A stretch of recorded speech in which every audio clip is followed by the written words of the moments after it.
6 years ago, we're going way back here, Carnival Cruise Line made an announcement that they were getting rid of the free chocolates that they would leave in the cabin when they did room turn-down service, when they made the beds and cleaned the room. It was on the evening. They used to do it twice a day, now they only do it once a day, but back then they did it twice a day, and on the evening turn-down, generally when you were having dinner, they left some chocolates behind, normally one per person that was staying in the cabin. Tasty chocolates. They were. There was lovely little square chocolates in this little foil wrap, and they were fantastic. My first cruise was 2013, so from 2013 to 2016, I enjoyed them. And then in 2016, I think, I announced that they would no longer be available because they were getting caught up in the linens too often. Guests were leaving them in the beds, and it was causing problems with the laundry. We covered it here on this podcast. And so their explanation was the chocolate was basically staining the linens in the laundry, and like the foil wrap, I think, was like not safe for the dryer. I'm not sure if they went into that much detail or that was us, but they basically said it was causing problems with the laundry. So they eliminated it for that. It might have been partly for that, but John Heald now, 6 years hence,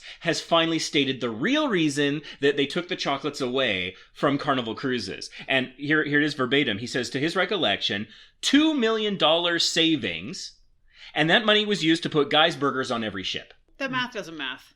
Well, yeah, and I want to get into that too, but also there's like conspiracy theorists, and in our Facebook group, just a few, the VIFP group that you can find on Facebook, we'll put a link in the description. Whenever there's an announcement about practically anything, a cruise director retires or something, people are like, oh no, he got fired for this crazy conspiracy. And generally I like to believe them, like, you know, the man saying this is what happened, because it happens with us as administrators. They're like, Ray's secretly out to promote his blog. I don't have a blog unless you count my Patreon. I almost never promote that. All these crazy conspiracy theories. They say there were travel agents where we're not. They say we're Americans where we're Canadian. Just all this like obvious lies and conspiracy theories. And so I feel bad when like a cruise director announces their retirement and someone says, no, you got fired. It's like based on nothing but your fear or your assumptions or your creativity or something. And so like prejudices or whatever. Yeah. Yeah. And so conspiracy theories generally drive me nuts, but things like this is why these conspiracy theories gain traction, is when they clearly lie to you. Anybody who has a long memory, and I don't know that many people do on this issue, because I mentioned it in the group and people were kind of shocked. Problem with the laundry, because guests were leaving it in like on the bed or whatever. For one thing, it wasn't always on the bed, and if it was on the bed, it was normally like on the fun times. No, that's the thing. I don't think it was almost never on the pillow. That's like it's almost a Mandela effect, because, you know, you hear about like old time nice hotels or like ones we just haven't really stayed at where there's a chocolate mint or something on the pillow. I've seen that maybe once or twice in my entire life, and I travel a lot. And I've never seen it actually on the cruise ship, maybe once. But generally speaking, it's actually on the fun times. Right. And so like that's paper you're taking off the bed anyways. And so here's the thing about their initial, I want to say lies so badly because clearly this was the real reason, but maybe that was part of it. This gets into that corporate thing, and I don't want to become a conspiracy theorist, but when you catch a company in a lie, it's hard not to. The term carbon footprint was invented by British Petroleum. Sure was. As a way of psychologically making their customers blame themselves for what the company was potentially doing to the environment. And so it pushed the responsibility from the corporations and the government and the regulatory bodies onto the psyches of just the ordinary person. I need to recycle more. I'm destroying the planet. Not we need better regulations or a company needs to behave more ethically or something like that. And it's a rough example, I admit. It was kind of sneaky, and I don't know like how much thought went into it. Lots. But it's like by saying that like, the guests left it in the bed linens. That's like, we were bad guests, and so this got taken away from us because we misbehaved. Mm-hmm. So we blame ourselves and not the company. And I remember that in our podcast, and there's the video clip on YouTube, is called Cost Cutting. Because my, not quite conspiracy theory, but my thing was like, they said it's this, but I think they're trying to save money. And vindicated. Yeah. And I'm not generally one to go into conspiracy theories. There's like very few that I might have where I don't believe what has been told, because you damage the trust when you're caught in a lie. So there's an economic reason, a selfish, greedy reason not to lie to your customers. For sure. But here we've got them in this lie, and I'm not happy about it. I take no joy in pointing this out. That is like really frustrating, just because I've been lied to. If I had been told the truth from the very beginning, it might have been a little harder for Carnival at the time. That messaging might have been harder. They might have gotten more pushback. But in the long run, I wouldn't be nearly as annoyed. Because at least then they'd be transparent and honest, and I would know what was going on. There's one thing to say, bad customer, slap them on the wrist and then punish them. It's another thing to say, like, look, we're taking this away to try and give you something else. Yeah. So in a way, they could have messaged that in a very effective, positive way that might have gotten people slightly excited. Yeah. The thing also is like, okay, so that was to get us guys, which is interesting because they used to have the seaside grill, like on the Fantasy class and other ships, where you get burgers and hot dogs and like nacho type stuff. And they had like a cheese sauce. And so what I like to do is I got the burgers. They were blandish burgers, but they were okay. You could dress them a little. So you get a cheeseburger and I get some fries. And then I poured some of the nacho cheese sauce on the fries and make my own cheese fries. I enjoyed that quite a bit. I miss my cheese fries. So I also love Guy's. Guy's Burgers, vastly superior to the old burgers by far. Yeah. I don't know about the fries. I don't know if they're better or worse, but there's no cheese. So like, compared to my cheese fries, they're worse. In my opinion. The fries are okay though. They're all right. They're nicely seasoned, but I find they're often over-seasoned. Anyways. So was that a change that absolutely needed to happen? I don't know. And so people might have had feelings about that. They might not have seen it necessarily as an upgrade. But let's get to what you said. The math doesn't math. So, like, a chocolate per night per guest, how does that equate to $2 million, presumably per year? His quote, literally, again, word for word, $2 million saving, and that this money was used to put Guy's Burgers on every ship. So, I mean, the grammar's there is a little awkward. That's why I'm stumbling over repeating it, because that's from a Facebook post he made. But that's the verbatim, $2 million saving, and that this money was used to put Guy's Burgers on every ship. Because, like, I mean, you would have to pay for Guy's likeness, unless it was like a one-time infusion of cash. You had to pay for Guy's name, again, unless it's a one-time infusion. But again, I mean, we're talking tens of millions of dollars. There's no way it's not a tens of millions of dollars contract. And then, like, and it's just like amortized over X number of years, like, because it's like, okay, so it's 12, so okay, so $12 million. But then you had to pay to put the Guy's Burgers on all the ships and like refit all the ships so that they have the Guy's Burgers. There's no way that costs less than $2 million per ship. And then there's running all the Guy's Burgers joints. There's no, like, all of that. It does take more staff than a Seaside Grill had, I think. Although I don't know, it might be comparable. There's no way that all costs less than $2 million a year. Yeah, they had the branding, they had to set up the toppings bar, they had to get the uniforms, they had to train the staff on how to make these burgers. There's a lot of different potential costs. All the food waste that goes into all of that. Yeah, there's just no, the math doesn't math on this. Yeah. And so here's an interesting question, because now we're in the realm of Carnival lied to us and I can't take their word for it. So I have to question things if I'm going to, well, I don't have to, I'm choosing to. How much do the pens cost? Well, also, yeah, the pens. But the thing about that is that I wonder, was that just straight up maybe the licensing cost? Like, let's pretend that it was $2 million just to use Guy's name and maybe his recipes. Like, maybe that's possible. Maybe it's $2 million per year. Let's be generous and say that. Yeah, let's say that scenario. And I have to say, is Guy the only guy who knows how to make those kind of burgers? No. Like, those are smash burgers, right? Is that the right term? Yeah. Yeah. So you can get that at like a Steak and Shake or In-N-Out. Yeah, you can get it in so many places. Like, Steak and Shake makes amazing ones, better than Guy's as far as I'm concerned. Steak and Shake is awesome. It's like top tier smash burgers in my opinion. You can't get much better than that. So the thing is like, they could have come up with their own smash burger recipe. You can't tell me that somebody in their company couldn't figure out how to make just something like that that's better without necessarily getting Guy's recipe and his likeness and endorsement. Yeah, you're just paying for his likeness and endorsement. And you got to wonder, like, did they take away the pens so that they could build the XL class? Like, or what? Like, that's for Emerald. Did that, or, yeah, well, that's the thing too. Like, yeah, what did they take away so that they could pay for Emerald? What did they take away so that they can bring in the teppanyaki place? What did they take away so they can bring in... Whoa. Okay, well, whatever they took away for teppanyaki was a good trade. But Teppanyaki's freaking amazing. Don't come for my teppanyaki. But I mean... That's the thing. If it was take away the chocolates for teppanyaki, that's fine, but teppanyaki costs extra.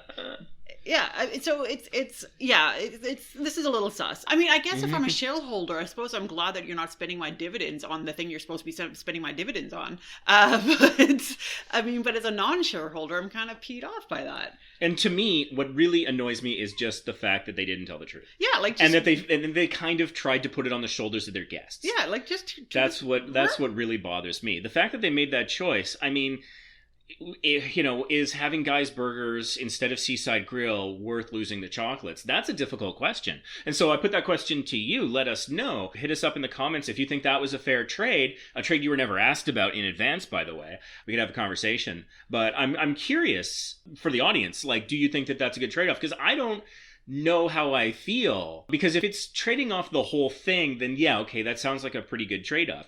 But if it was like I could have gotten generic guys, because let's think about the value add of Guy being there. I mean, okay, listen. Okay, I'm going to put on my former chef hat.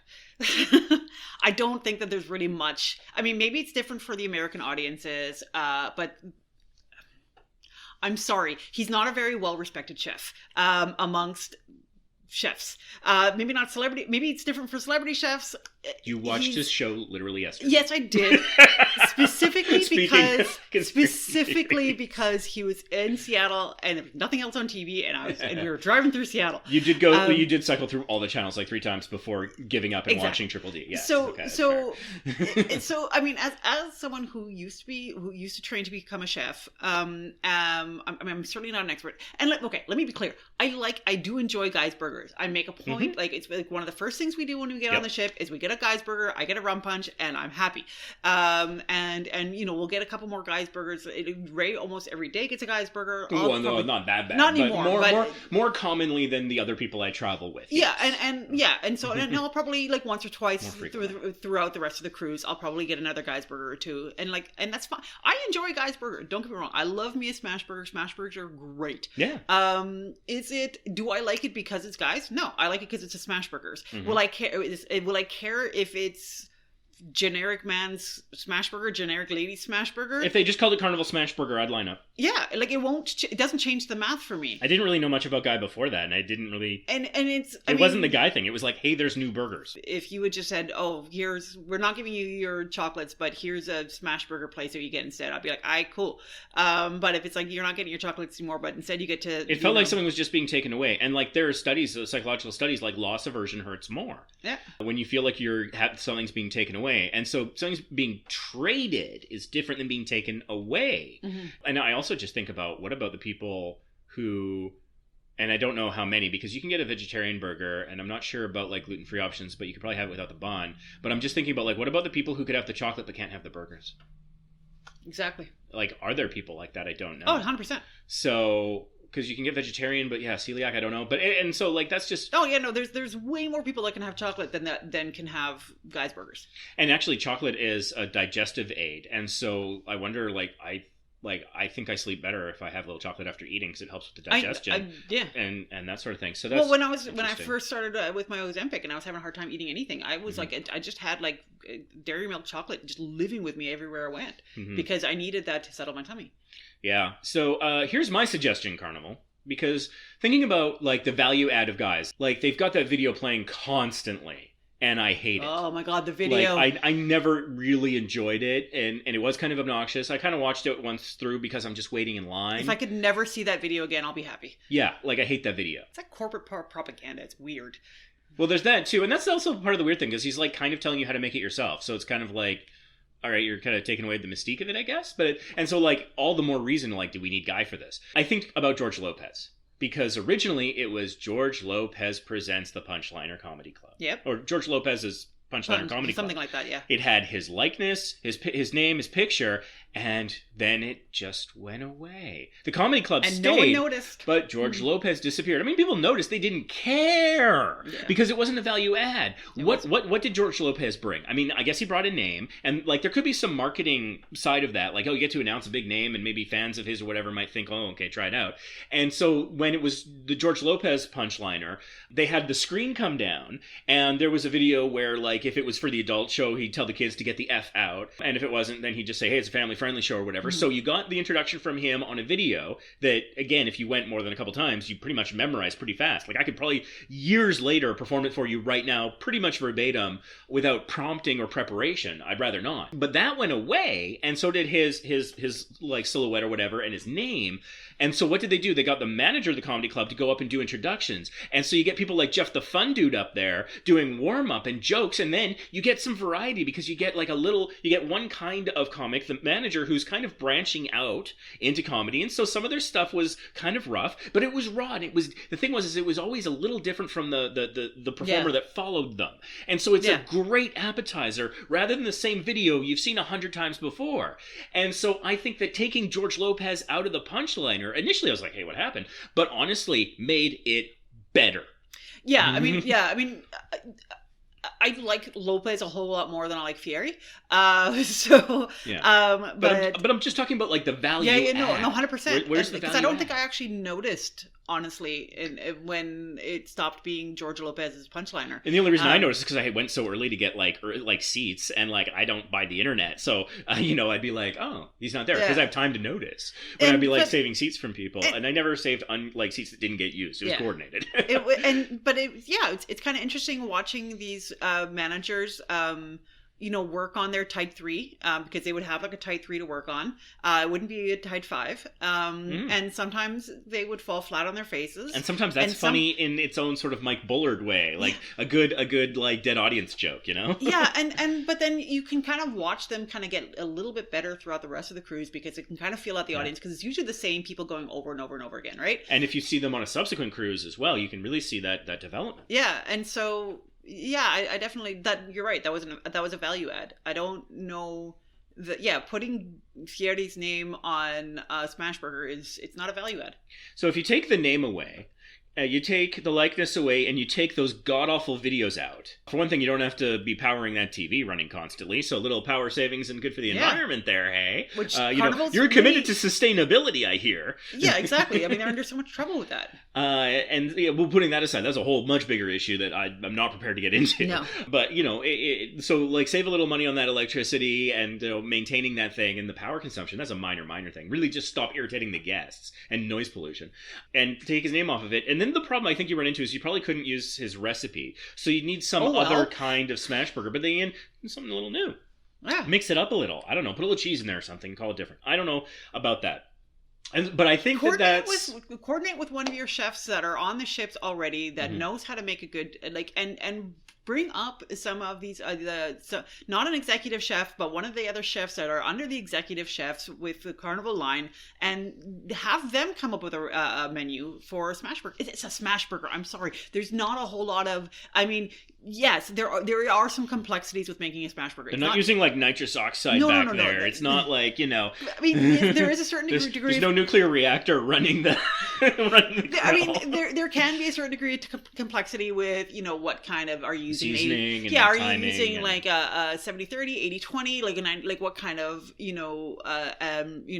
what kind of seasoning are you using? How much lacing do you want? Like how thin do you want that so you get like that lacing and the crispiness and the caramelization of the beef, the fat. The chef thing is coming again. So I mean, there is some degree of picked up by Food Network any day. No offense, it's not like you can just show up and just like make. No, I couldn't. But here's my suggestion.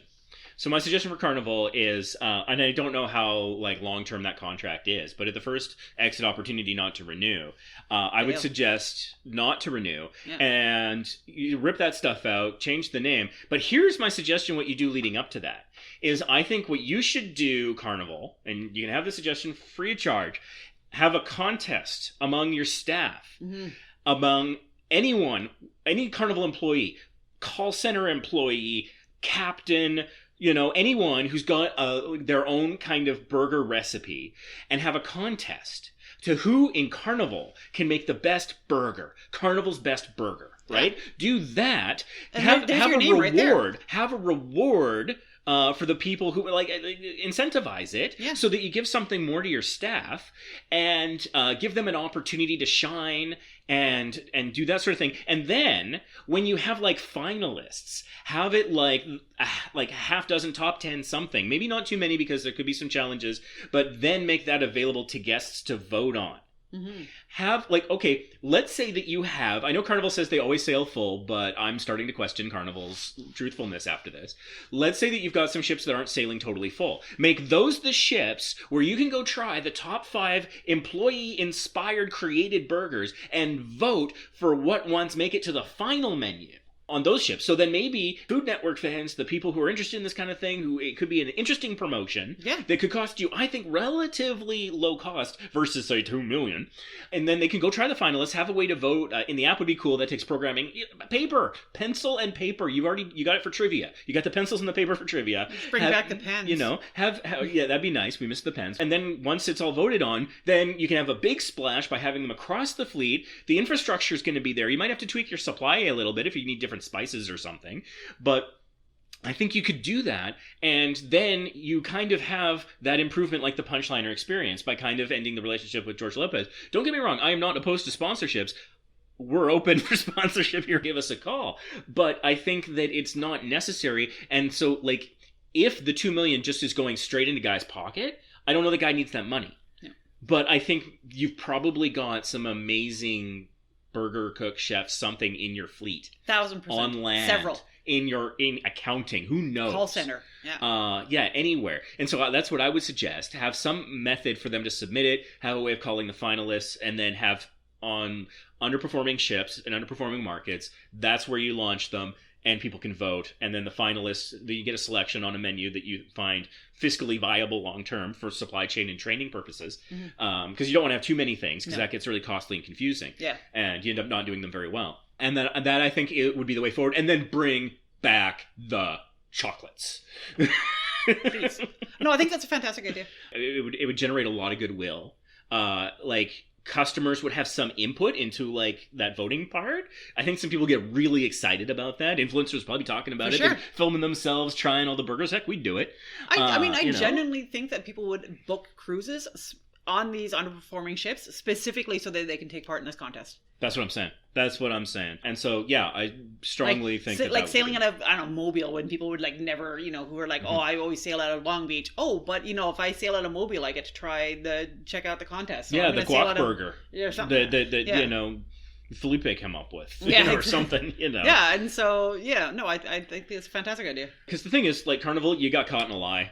And again, it gives me no pleasure to be the one to point this out, but I'm angry about it, and so I'm venting. This is my therapy. But also, you can take something like this and turn it into an opportunity for sure to do, like, I think some good, do some of your staff better, and do right by your customers, and just kind of be like, yeah, you know what, we've heard your feedback. How many times have you heard that from companies that might adjust course? But in this way, you could mean it. This could actually be a way that you can do that with sincerity and have it mean something. Well, because there wasn't any kind of apology that was issued. It was just, oh, by the way. And so, I don't know how many people even caught the fact that the story has completely changed over 6 years. Yeah. I don't know how many people have the elephant memory that I do about those chocolates that I still miss.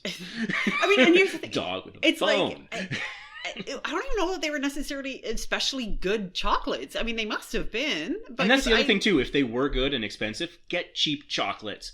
It was just cheap nice chocolates over no chocolates is way better. Because it was just nice to come back to your cabin and have it turned down and there's some chocolates on your bed. That was just nice. I don't think the chocolates were of particularly good quality. I mean, maybe they were like those Dove chocolates. I don't know. I don't think it was Dove, but I think they were Belgian. Yeah, I think there's some sort of Belgian chocolate, so. And Belgians know how to make chocolate. Even their cheap chocolates are good chocolates. Yeah. I mean, sorry, Americans, cheap Belgian chocolate is going to be better than y'all's Hershey's chocolate every day of the week. Oh, and here's a way that you can further do it at a savings. Not just by going with inferior chocolate, like maybe not quite as nice, but like it'll taste okay. But the other way you could do it is, instead of making it part of turn down service and further burdening those cabin stewards, which, as I understand it, they have more cabins they're responsible for now than they used to be. Quite a bit what more. if it was part of MDR? And so you only got the chocolates if you went to MDR. So then you don't have to produce as many of them. Yep. And it could just sort of come with dessert. Here's your chocolate melting cake, and they'll just drop a couple chocolate next to it. Go to Olive Garden. Kind of like Olive Garden, yeah. Yeah, you get it with the bill, but there's no bill, generally speaking, in MDR unless you've ordered, like, a steak or a drink, and that often comes mid-meal. But if it was sort of at the end, or if that's the way that the interaction ends, where they're like, have a great night, oh, hey, here's a chocolate. Yeah. Something like that. And so it can be, like, a little bit more personal, but also, like, if you're worried about waste, because that's the other thing, like, John Heald over the years, like, oh, they started charging for room service because of food waste. Or, they didn't let you have more than 2 entrees without paying because of food waste. After this, I have real trouble believing that line. That doesn't ring true to me anymore. I'm sorry. I believed it at the time, but I don't now. Well, and even then, I didn't fully believe it, but I was willing to go along with it. But now that we have precedents of just straight bald-faced lying to us, I gotta wonder. Yeah, I mean, I'm food waste is a big thing for me. So of course I was like totally willing to be like, oh yeah, for sure, that makes perfect sense to me.